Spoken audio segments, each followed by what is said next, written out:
warahmatullahi wabarakatuh. Assalamualaikum warahmatullahi wabarakatuh. Innal hamdalillah nahmaduhu wa nasta'inuhu wa nastaghfiruh wa na'udzu billahi min syururi anfusina wa min sayyiati a'malina may yahdihillahu fala mudilla lahu wa may yudlil fala hadiyalah. Asyhadu an la ilaha illallah wahdahu la syarika lah wa asyhadu anna Muhammadan abduhu wa rasuluhu la nabiyya ba'dahu amma ba'd.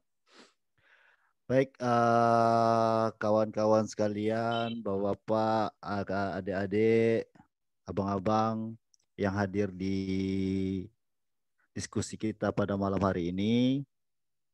Sebelumnya mari kita sama-sama menyanyikan puja dan puji syukur kita kepada Allah Subhanahu wa taala karena telah memberikan kita kesempatan nikmat yang besar bisa hadir di acara kita pada malam hari ini dengan mengucap alhamdulillahirabbil alamin. Yang kedua kalinya salawat berserta salam mari kita kirimkan kepada junjungan kita Nabi besar Muhammad SAW dengan mengucap Allahumma sholli ala Muhammad wa ala ali Muhammad. Baik, untuk kesempatan kali ini kita akan mengadakan diskusi ringan saja via Zoom yang berjudul mengenal gerakan sosial Islam saat ini. Yang mana diskusi ini akan pemantik kita saat ini yaitu adalah Bapak Dr. Andus Dardiri MA. Bapak Dr. Andus Dardiri MA ini merupakan dosen di Fakultas Tarbiyah, Pak ya? Ya. Nah, di Tarbiyah dan keilmuan beliau adalah tentang sosial, keilmuan tentang sosiologi dan mungkin teologi juga bisa masuk, Pak ya? Jauh Ya, sekali. beliau tamatan dari McGill, Pak. Betul, Pak, McGill University Kanada. Ya, tamatan McGill University Kanada, S3 beliau mungkin. Dan alhamdulillah sudah hadir bersama kita Bapak Bapak Dr. Andus Dardiri MA. Kepada adik-adik sekalian dan kawan-kawan sekalian yang ingin hadir nantinya agar mengisi absen secara online ya, agar kami bisa menuliskan nama-nama yang hadir di dalam sertifikat elektroniknya.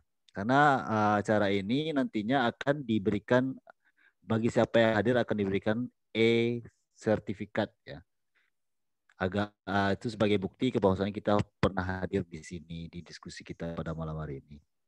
Dan nanti kalau di sesi yang sesi pertama ini adalah pembahasan, di sesi kedua itu nanti ada sesi tanya jawab atau diskusi. Ada yang kurang paham, ada yang kurang jelas mungkin bisa ditanyakan nanti agar nanti ketika pemateri memaparkan materinya tidak ada yang disampaikan. Nanti kalau ingin bertanya karena memang ada mungkin yang belum paham atau ada yang sedikit menjanggal, harap nanti ditanyakan atau dibahas di sesi pertanyaan.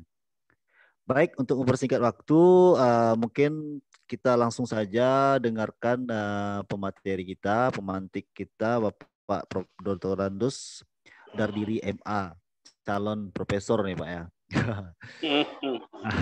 Amin. Tep, waktu dan tempat saya persilahkan dengan hormat. Silakan Pak. Baik, bismillahirrahmanirrahim. Assalamualaikum warahmatullahi wabarakatuh. Waalaikumsalam warahmatullahi wabarakatuh. Alhamdulillahilladzi hadana li hada wa ma kunna linahtadiya laula an hadanallah.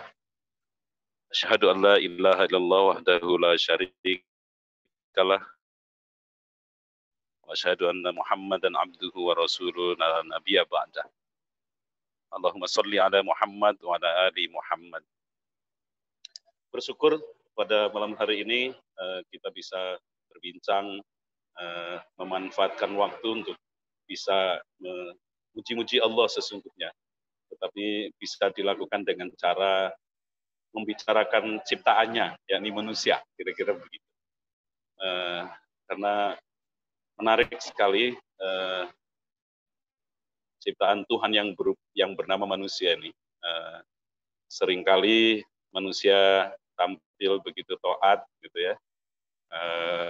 Tapi juga manusia yang diberi keleluasaan sebagai tugasnya sebagai khalifah.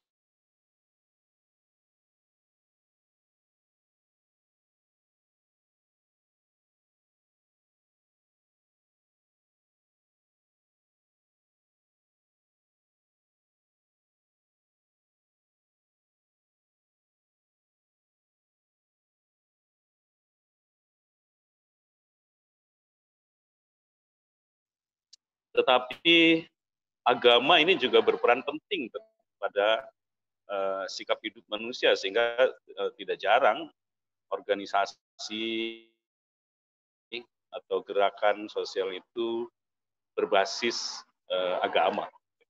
Apalagi Islam itu melahirkan banyak sekali organisasi-organisasi sosial yang memiliki tujuan untuk menggerakkan manusia lain kepada satu tujuan tertentu. Nah,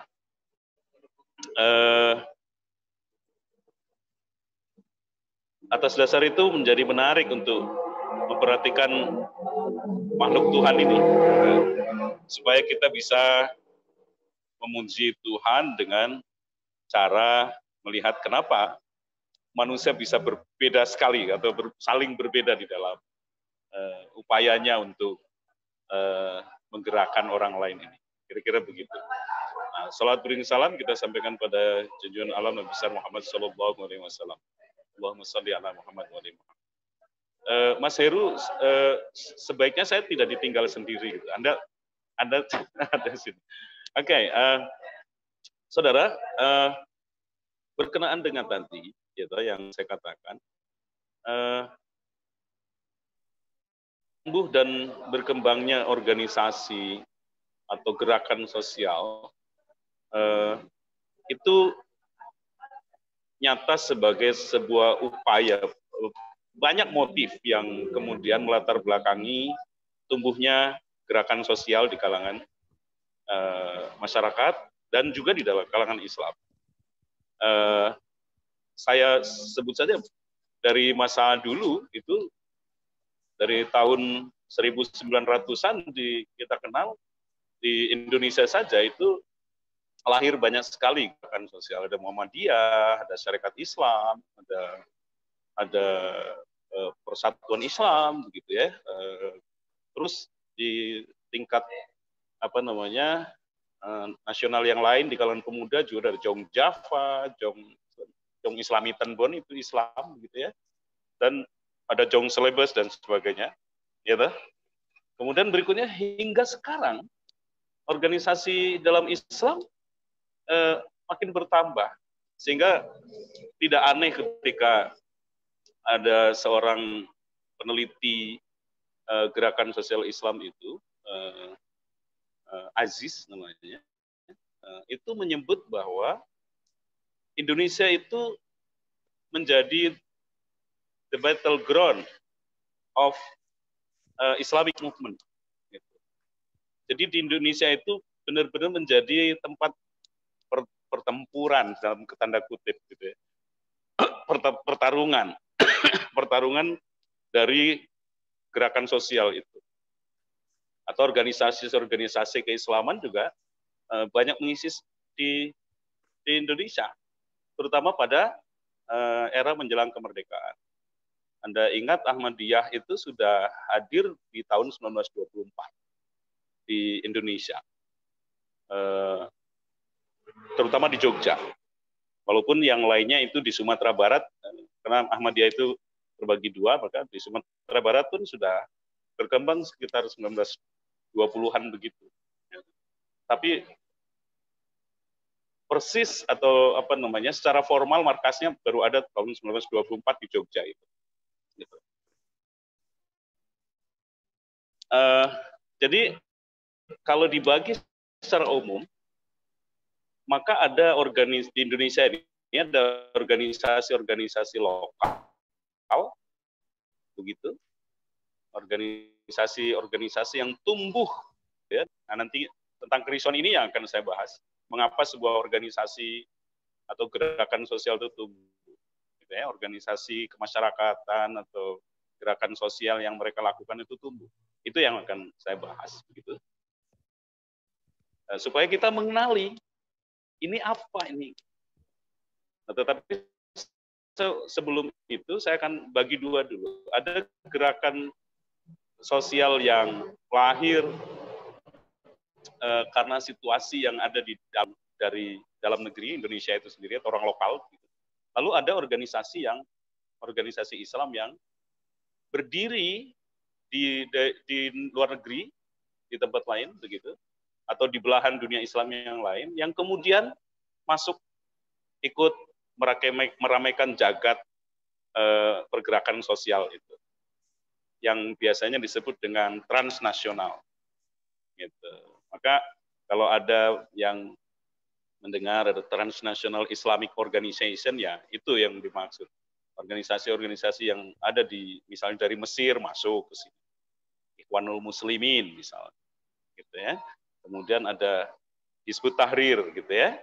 Yang kemudian di Indonesia kemarin muncul dengan nama HTI, Hizbut Tahrir Indonesia. Kemudian ada lagi ya bisa jadi dia di sini cabang dari satu gerakan sosial yang ada di luar negeri, gitu ya. Misalnya yang selain Ikhwanul Muslimin itu, kalau Ikhwanul Muslimin itu sepertinya ada ininya lah, percabangannya, kira-kira begitu. Tapi kemudian ada ya tidak juga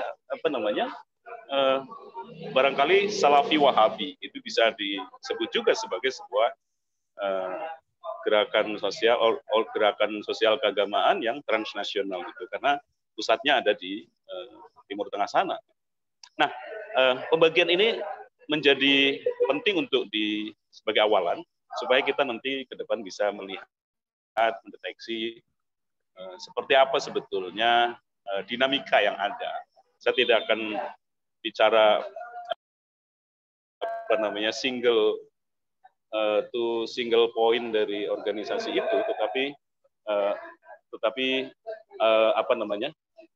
saya ingin melihatnya sebagai dengan teori supaya kita bisa mengenali seperti apa sebetulnya mereka itu.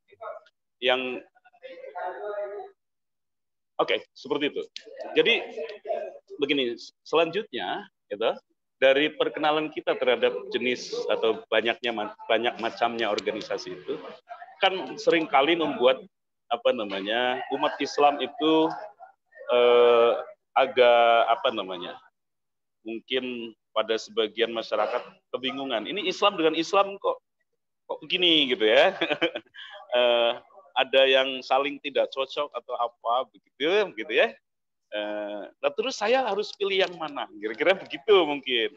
Atau ketika kok anak saya kok tiba-tiba masuk di organisasi itu atau sebuah kelompok keagamaan tertentu. Nah, dalam konteks seperti itu, mungkin jika kita mengenali dengan cara yang ini, mungkin akan lebih bisa menjadi pegangan. Nah, kira-kira seperti itu. Baik. Jadi pertama, saya ingin sebagai awalan, saya ingin mengetengahkan. Sebetulnya perlu kita tahu mengapa sebuah gerakan sosial itu tumbuh di masyarakat. Ya. Kita harus tahu dulu. Gitu. Mengapa sebuah gerakan sosial itu tumbuh di masyarakat. Para ahli sosiologi, gitu ya, itu sejak lama melakukan penelitian tentang ini. Tujuannya sebetulnya bukan apa-apa. Kalau kita mengetahui ini, maka kita jadi tahulah duduk perkara dari organisasi atau gerakan sosial yang muncul itu. Gitu. Ya, satu persatu cara bagaimana teori ini menyarankan kita untuk bisa membaca itu. Yang pertama ada teori klasik, teori yang sudah sangat lama berkembang ya di abad 19 begitu. Orang sudah mengenali, mencoba mencari tahu mengapa organisasi sosial semacam itu, gerakan sosial itu tumbuh. Tapi ini tentu bukan hanya sekedar organisasi yang itu, semua gerakan sosial. Karena inti pengertian dari gerakan sosial adalah segala sesuatu yang kemudian oleh aktor, ada aktor yang menggerakkan sekelompok masyarakat atau orang-orang untuk bisa bergabung dan mengarahkannya pada satu tujuan tertentu. Gitu. Itu disebut gerakan sosial. Termasuk dalam hal ini misalnya ya, makanya Anda ada melihat misalnya pernah dengar gerakan miskin kota gitu ya. Gerakan kelompok miskin kota. Kenapa tumbuh gerakan miskin kota? Karena orang kota itu sebagiannya itu ada yang tidak bisa menikmati suguhan yang dicapai oleh negara. Yang dalam bahasa lain mungkin mereka terpinggirkan, kira-kira begitu. Oleh karena pembangunan, mereka tinggal di gubuk-gubuk, reot di bawah jembatan dan sebagainya, gitu. Padahal mereka warga situ, tapi kena gus lawan pemerintah atau meminta perhatian pemerintah. Yang sederhana seperti itu.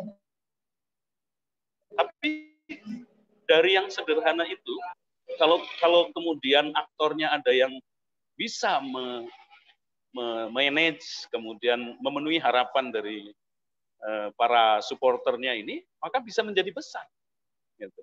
Dan bisa terorganisir. Menjadi sebuah organisasi yang mungkin bisa eksis. Begitu. Dulu kita ingat di zaman Pak Harto itu, di zaman Orde Baru, ada forum kota gitu kan. Itu kan menggalakkan anak-anak muda untuk bisa melawan pada pemerintah untuk mengarahkan pembangunan tidak hanya pada kelompok elit saja, kira-kira begitu.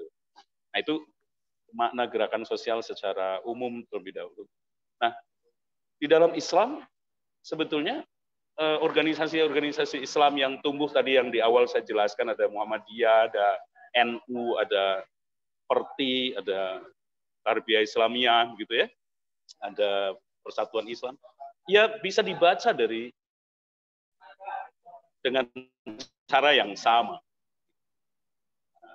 Yang pertama yang tadi ingin saya katakan, mengapa gerakan sosial tumbuh? Kan itu ya, gerakan sosial itu tumbuh karena menurut teori yang pertama yang klasik itu adalah karena adanya grievance.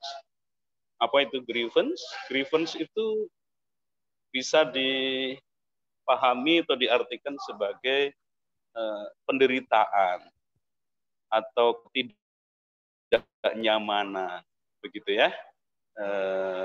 Atau barangkali bisa yang lebih dahsyat lagi karena adanya penindasan. Karena ada penindasan maka muncul grievance, merasa ada penderitaan di situ. Ini teori klasiknya itu mengatakan begitu.